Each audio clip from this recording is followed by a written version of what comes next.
नमस्कार दोस्तों, आपका स्वागत है अपने YouTube चैनल एबीएस क्लासेस 2.0 पर। मैं अंकित पटेल।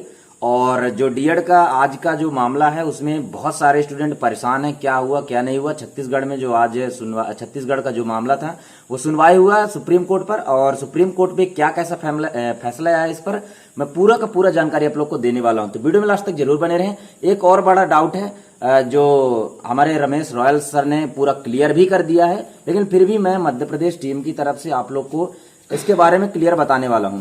तो जो अपना आज सुप्रीम कोर्ट में जो चला छत्तीसगढ़ का, और जो इंदौर हाई कोर्ट का जो था उसके बारे में भी पूरा क्लियर बताने वाला हूं, तो वीडियो को लास्ट तक जरूर देखें। तो सबसे पहले अपन बात करते छत्तीसगढ़ पर फोकस करते। छत्तीसगढ़ में जो हाई कोर्ट पे लगा हुआ था तो उसमें साफ तौर पे उन्होंने तो भर्ती पर रोक लगा दिया था, बीएड वाले भर्ती पर शामिल नहीं होंगे।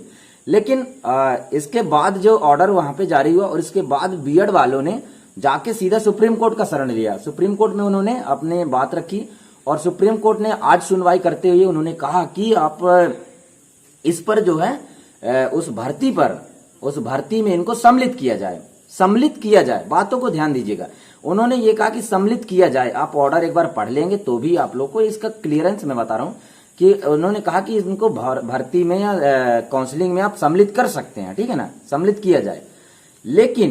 लेकिन ये है कि 11 अगस्त से आपको पता है कि वहां पे कहीं भी 11 अगस्त के बाद से लागू नहीं होगी, तो आपको पहले ही स्टार्टिंग से पता है।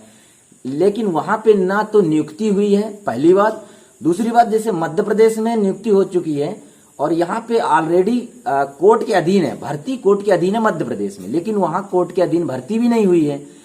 तो इसके पहले वहां पे नियुक्ति नहीं हुई थी, इसलिए जो भी वहां होगी वो उनको राहत इसलिए दिया गया है कि काउंसलिंग अभी किया जाए और सुनवाई वहां चलेगा। डेट पर डेट जो मिल रहा है उसका सुनवाई क्लियर होगा। आगे आने वाले टाइम पे उनको बाहर ही कर दिया जाएगा, किसी भी हाल में बीएड वालों को नहीं लिया जाएगा, ये क्लियर बता रहा हूं। तो उसमें मामला यही है कि सुप्रीम कोर्ट ने केवल इतना राहत दिया है कि उनको काउंसलिंग में शामिल किया जाए। तो इतना खुशी का माहौल है, बीएड वालों पर जश्न मनाया जा रहा है कि हम तो जीत गए, जीत की शुरुआत हो गई। ऐसा कुछ नहीं है।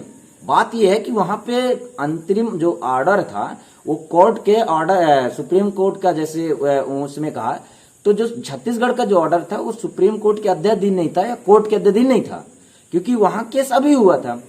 तो इसका जो निर्णय होगा वो सुप्रीम कोर्ट ने केवल उनको काउंसलिंग में सम्मिलित करने के लिए कहा है, और जब इनका केस पर केस चलता जाएगा और इसके बाद फाइनली जो जजमेंट आएगा, तो फाइनल जजमेंट पर अपन बात करेंगे कि छत्तीसगढ़ में क्या कैसा रहा। एक डेट मिला, फिर डेट, और जिस दिन फाइनल जजमेंट आएगा, ऑर्डर आएगा, उसके बाद फाइनल जजमेंट आएगा, उस पर क्लियर आप लोग को रहेगा कि क्या कैसा होगा। लेकिन यह क्लियर है कि अब वहां पे भी छत्तीसगढ़ में बीएड वालों को नहीं लिया जाएगा, ये पूरा मैं क्लियर बता रहा हूं। फिलहाल मैं हूं अभी अपने गांव पर और यहाँ लाइट की व्यवस्था भी नहीं है, लाइट फिलहाल नहीं है गांव में। मैं वीडियो शूट कर रहा हूं, लेकिन इन्फॉर्मेशन देना मेरा फर्ज था, मैं डीएड समिति की तरफ से, और भी मैं सभी लोगों से बात करके और पूरा जो इसमें क्लियर है वो चीजें मैं बता दिया हूं कि छत्तीसगढ़ में अभी केवल उनको राहत दिया गया है, और राहत इस बेस पर कि उनकी काउंसलिंग उनको जारी रखे।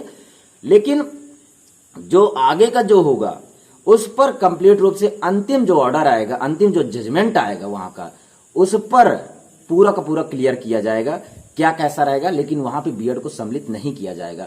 बहुत सारे लोग ऐसे अफवाह फैला रहे हैं, अफवाहों से दूर रहें, अफवाहों से बचें। और डीएड संघ समिति जो हमारे जो डीएड संघ है मध्य प्रदेश की, सहयोग करते रहे। हमारा जो 14 सितंबर को जो डेट मिला है हाईकोर्ट जबलपुर में, और इसके बाद जो आज इंदौर हाईकोर्ट का जो हुआ 29 अगस्त को, इंदौर के हाईकोर्ट में भी बहुत अच्छा रिस्पांस है डीएड वालों का।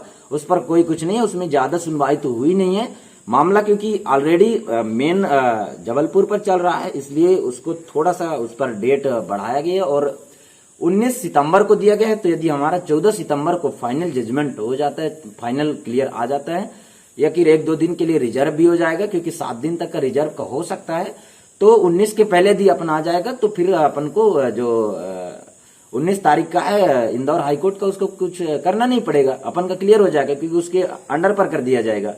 इसके बाद जो नियुक्ति का है वो चीजें आप लोग को पूरा क्लियर बता दिया जाएगा, ठीक है। तो बाकी जो सीजी वाला जो मैटर था इंदौर वाला, वो मैं पूरा समझा चुका हूं कि जो सीजी वाला है उस पर कोई भी परेशान न हो कि सीजी में बीएड वाले जीत गए, क्या होगा क्या नहीं होगा, मध्य प्रदेश में जीतेगी कि नहीं जीतेंगे, बहुत सारे आपके क्वेश्चन है। पूरा का पूरा मैंने क्लियर इसी बात पर किया है कि वहां केवल उनको काउंसलिंग में शामिल किया जाएगा और वहां का जब केस चलेगा उसके बाद जब फाइनल आएगा, आपको तो पता है कि सुप्रीम कोर्ट का जो ऑर्डर है वो शुरुआत वाला जो अभी इसके पहले आया था, जो गजट को रद्द किया उन्होंने, एनसीटी गजट 2018 वाला जो गजट उन्होंने रद्द किया, उस पर उन्होंने क्लियर बताया है, ठीक है ना, कि प्राइमरी से जो बीएड है वो बाहर है, तो कहीं भी किसी भी राज्य में शामिल अब नहीं किया जाएगा, ये क्लियर है। लेकिन जहां पे कोर्ट के अधीन थी, जैसे मध्य प्रदेश में यहां पे सुना जा रहा है, सुनवाई किया जा रहा है, उसी तरीके से छत्तीसगढ़ में केस बाद में लगी और काउंसलिंग के लिए उनको सम्मिलित किया जा रहा है, और इसके बाद जो फाइनल आएगा, आर्गुमेंट उनका क्लियर होगा, उस पर उनको रोक लगा के और उनको सीधा बाहर कर दिया जाएगा। इस पर बिल्कुल टेंशन न लें, और बाकी चीजें तो आप लोग सहयोग करते रहें, टीम का सहयोग करते रहें, और टीम लगातार इस पर मंथन कर रही है कि अपन को क्या कैसे करना है। 14 तारीख जो है उसके पहले जितने डॉक्यूमेंट लगने हैं वो चीजें पूरा का पूरा टीम लगी हुई है क्लियर करने में। और आप सभी को रक्षाबंधन की हार्दिक शुभकामनाएं। आप सब लोग घर में होंगे और बढ़िया थोड़ा सा इस माहौल से भी अपन वो रहें, और बाकी चीजें अपने परिवार के साथ 1-2 दिन का समय दीजिए। इसके बाद अपन फिर काम करेंगे उसी बेस पर। तो मिलते हैं नेक्स्ट वीडियो पर। वीडियो कैसा लगा लाइक करके दोस्तों शेयर जरूर कर दीजिएगा। मैं अंकित पटेल, एवीएस क्लासेस चैनल।